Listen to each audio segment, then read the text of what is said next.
Is that okay, guys? Yep. So what were your thoughts on offense versus defense in scrimmage situations today? Well, today we had middle of the field situations, so a lot of first and second down, so we were rolling personnel groups and calls, and it was good to see. We saw some things that worked really well, and we saw some things that are quick fixes that need to be pointed out that you do on the practice field, some communication things, and our biggest thing, running to the ball. Most of practice, we were pretty good running to the football. Got a couple of things to fix, but that's why you practice, and we'll get that corrected. So we're excited about fixing it. Some of the guys said you carry a football around, just around, I guess, to strip it, to throw to them. I'm not sure. What's the mentality behind that? Well, I'm sorry I didn't bring one with me for this interview, but because we're taking it. We want to be the football all the time. There's only one on the field, so everything we do is about the ball. It is everything to us, and we got to live that. So, what's interesting is whenever you throw a ball at somebody, they light up and they catch it, and it's fun because that's how everybody started playing this game, and we don't want to lose that. We want to enjoy working together, running, playing together, learning how to play together, and attacking the football. And so that's the point. That's one of our pieces of our identity that we're starting to build in training camp. Have you done that in the past anywhere? The movie The Program comes to my mind when I see that. Is that? Well, I actually, a lot of our young men, our young student athletes didn't know that movie, so we had to educate them a little bit.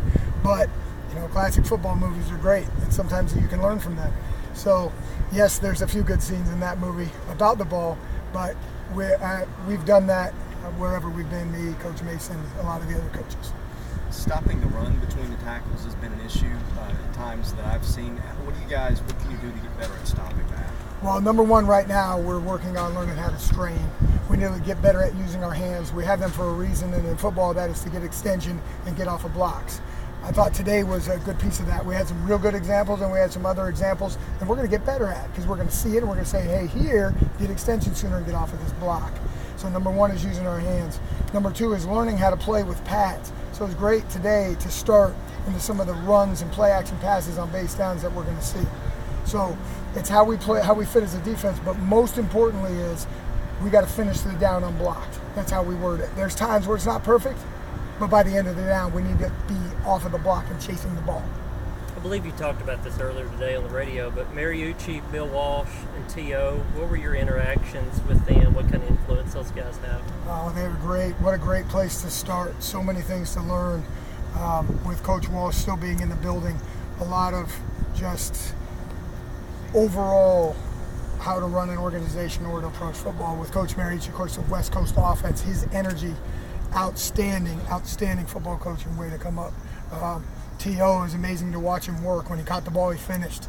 Him and of course, Jerry Rice, as a young coach, to see how guys finish and how guys work when they're at the top level. That's something that hopefully we can teach our young athletes and they can carry with them to help us be a better team. Were you intimidated by, especially Walsh, just kind of being there, meeting him? Well, when I went in my interview, it was kind of a unique interview. It was me at the end of the table, and Coach McVay, Coach John McVay, Coach Walsh, Coach Mariucci, and the whole staff. So you walk in and, it's the greatest moment of your life. So you walk in and you get really excited and you take advantage of the opportunity. And I was fortunate enough that they picked me and I was able to get a great start in this business. You are 4 days through practice. Are there 2 or 3 guys that really stood out as doing what you want to see the most on your side of the ball?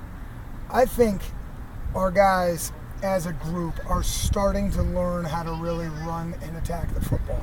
When you're out here, that's the time when you really got to give everything you have, because if you're worried about something or if you're thinking about something during the play, then it's kind of a wasted rep. So it's not a matter of isolating anybody, it's a matter of getting it done as a team, because we need everybody.